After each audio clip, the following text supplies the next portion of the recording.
Kathy from Pilates Pasadena with the next of your quarantine Pilates workouts. I recommend that you do your introduction first, which includes the protraction, retraction, side waist, and abdominal connection first, because that will set you up for each Pilates session. For this episode, you're going to need a bolster. I happen to have a little bolster here. You can use a couch cushion, seat cushion, pillow, anything works. For this exercise, we're going to start sitting on only one part of the bolster. The other hip is going to hang down, and you're just going to move from side to side and switch weight. What that will do is stretch this area and open up the hip area. You're going to pull the stomach muscles in. Again, you have that side waist connected. I want you to imagine you're in between two walls, and you're going to move from the base of the spine, stretch over. Think that there's a little parentheses on the side waist, and you're going to pull up out of the belly to return back to upright. You're going to inhale to articulate over. And I want you to think of this like a crunch. Watch to see that that shoulder stays down, and exhale to return. And then do that one more time. You'll notice that there's going to be, for each person, a stretch in perhaps a different area, a foot, a knee, a hip, inside hip, outside hip. We're going to very gently switch to the other side. Make certain that the knee is open. Just be careful that you're not sitting side saddle, and that your belly button is lined up underneath the sternum, underneath your nose. And it's a nice way to make certain. You're going to switch side to side, shift your weight. One side is most definitely going to be different from either side. Sometimes we're not even and equal on both sides. That's okay. Again, using the side waist and abdominals, imagine you're in between two walls. Inhale to stretch over. Think of articulating. Look for that capital C or that parentheses, and return.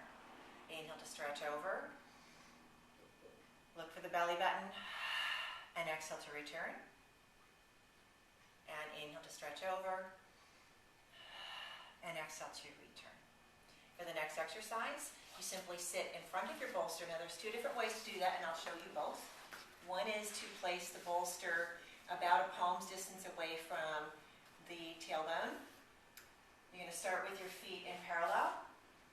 Take an exhale. Again, notice that you're pulling in from the belly to roll back. This is called half roll back. Inhale to go back. Exhale to come back up. So you're pulling back. Again, you're looking for that capital C posture. So just like this is a little bit of a crunch, the side movement that we just did is also a crunch going side to side.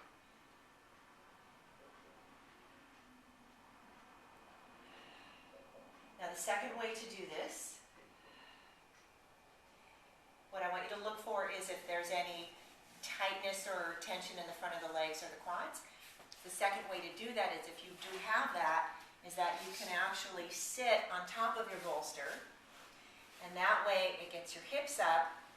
You can lengthen the legs a little bit more than having them in a shortened position, and that way you can pull back and come up. So there's two different ways to do this depending on what makes sense to your body. Either is correct. Okay? In Pilates, we always like to modify to the body.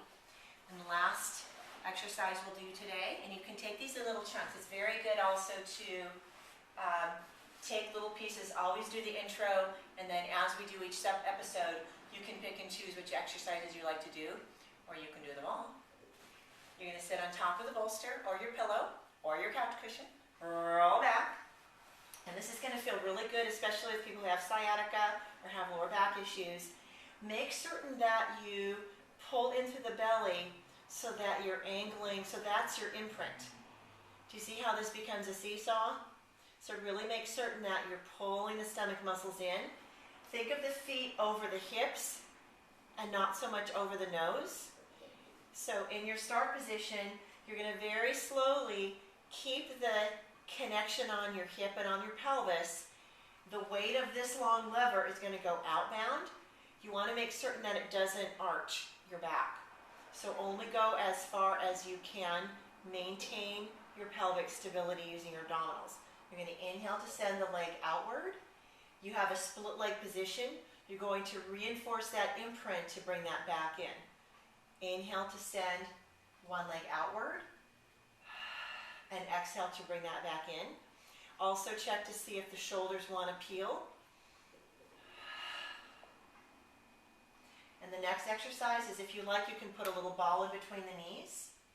Bring the legs in, and this will open up the hips, work the inner thighs, especially if you have a ball. You can use another small pillow, any object really, a stuffed animal, that could be kind of cute. I would really love to see in the comment section if you have a stuffed animal or something cute. You use something creative while we're working out at home. And to exit from the bolster, you simply bring the knees toward the nose, push the bolster back, and you get extra points for your dismount. Thank you very much, and I would really look forward to seeing comments below. Thank you so much.